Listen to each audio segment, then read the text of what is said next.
There was a hockey tournament in our small town on the weekend. Little kids. And our home team did very, very well. And then there's talk around the hockey arenas. I remember when I was playing hockey as well, have a home ice. There was always an advantage by having home ice.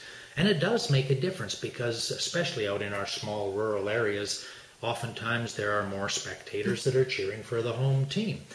I guess even in the big arenas with NHL professional teams, there tends to be more spectators cheering for the home team. And it seems to have some kind of a psychological effect so that the players have some more confidence. So how does that relate to relationships? Well, that's exactly where I was going. Okay.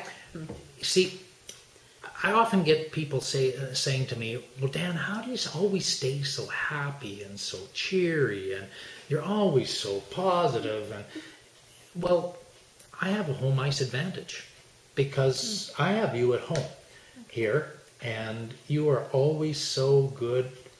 Well, there's the odd time, maybe not, but normally you're giving me compliments, you give me hugs and kisses, you'll come and help me, you offer help, you're pleased and thank you, you're polite, you leave little notes for me, if I'm away, you give me phone messages, and all of those little things that give me a home ice advantage that help me to feel good about who I am and what I do in my life. Well, and as I think about that home ice advantage, I think about a team that's been playing well at home, then goes off to their away games, and they can still win on their away games because they've got sort of that confidence, that sense of that home ice.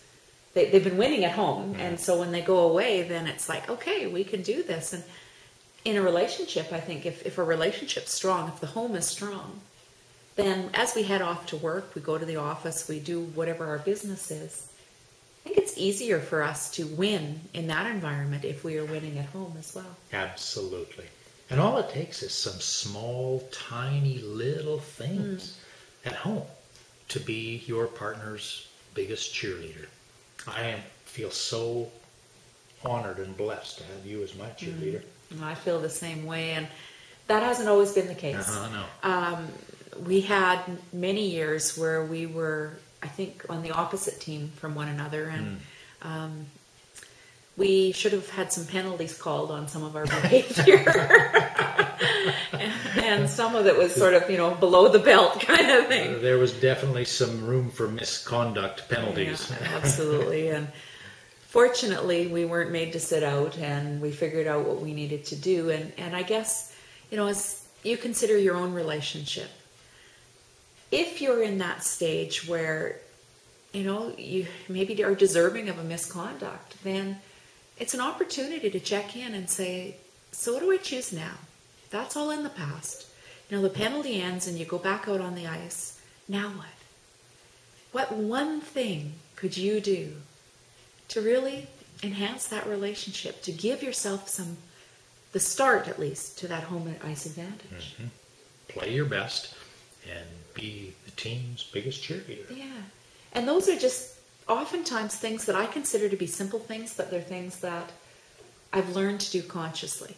So rather than pushing the buttons that I know drive Dan crazy, I've refrained from doing that.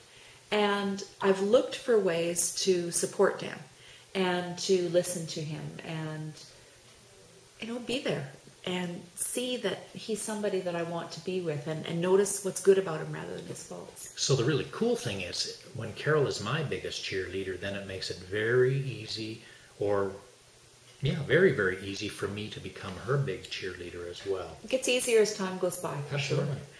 So I invite you to take a look at your life today and look for one thing that you can do in the next 24 hours to enhance your home ice advantage with your partner. Be a big cheerleader. Do one thing, that's all. And let us know how it goes. We'll talk to you soon. Have a great day.